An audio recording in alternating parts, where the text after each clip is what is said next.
Video games and the simulation of violence sure do go well together. When working in unison, the duo provide opportunities for thrilling entertainment, dynamic means of interacting with digital worlds, and also a meaningful artistic statement.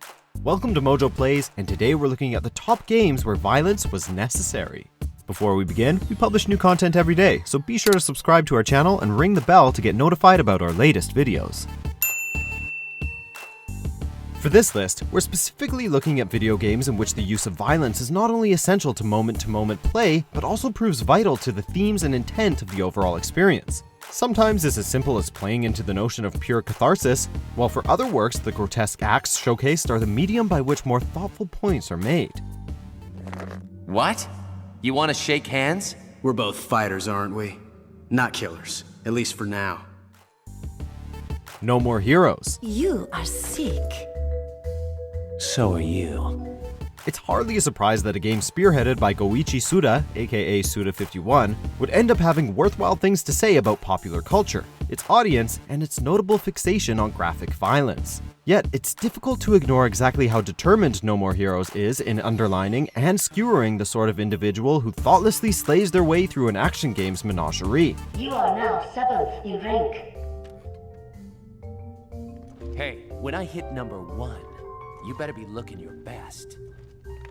Centered on the rise of otaku-turned-killer Travis Touchdown, the game uses its absurd laser sword fights and exaggerated boss encounters as part of its critique.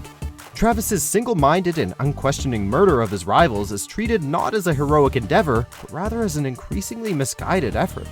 You're the protagonist. I'm just a cool, handsome foil. Doom series.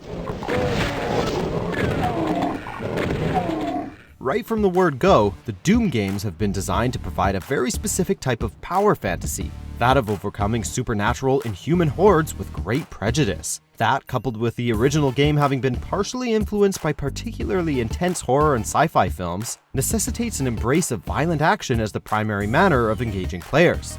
Demons from Hell pose a clear and obvious danger to the player character, which in turn ensures the use of increasingly deadly firearms is needed for survival and progression.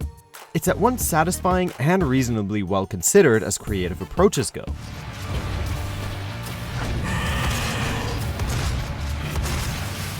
Shadow of the Colossus.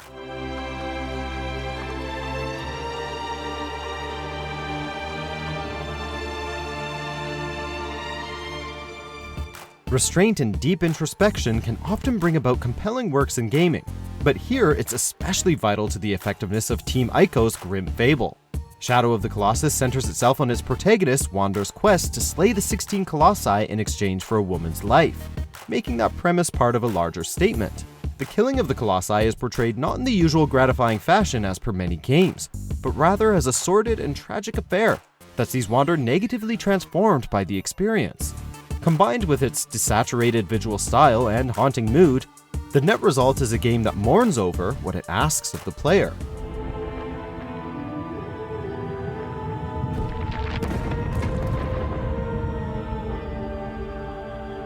Hotline Miami.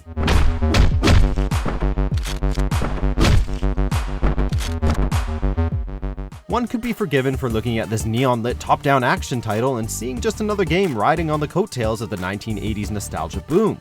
Given room to breathe, however, it soon crystallizes that Hotline Miami is operating on an entirely different and fascinating wavelength. Levels begin with pounding music and the thrill of bloody fighting, yet close out on a muted and sullen return trip through the carnage wrought by players.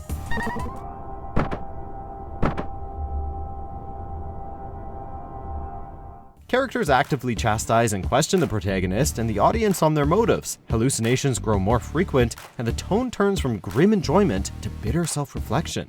And that's before the truly startling revelations about what's actually been going on.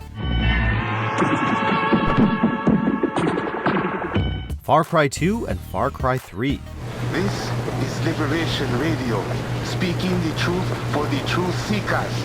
Certainly differing in their respective approaches, these two entries in the Far Cry series illustrate rather compelling means of making violence thematically pertinent. For its part, Far Cry 2 uses its war-torn setting and incredibly abrasive shooter elements to highlight the futility not only of war, but of the player's impact on the conflict. And to hell with this war, right? These guys don't even know why they're fighting anymore, if they ever had a reason. Far Cry 3 deviates from this notion to instead deliver a more straightforward power fantasy, using general progression and character upgrade systems to entice further slaying of enemies and conquering of territory. However, it's also a game that acknowledges the deep-rooted insecurities and issues of its characters, suggesting that that sort of emotional instability is tied to the game's plentiful bloodshed. You have the right to take my life. But no, I will also take yours. Spec Ops: The Line. Dispatch, this is Alpha Patrol. We're under attack. Repeat, the insurgents have us surrounded. Request immediate assistance.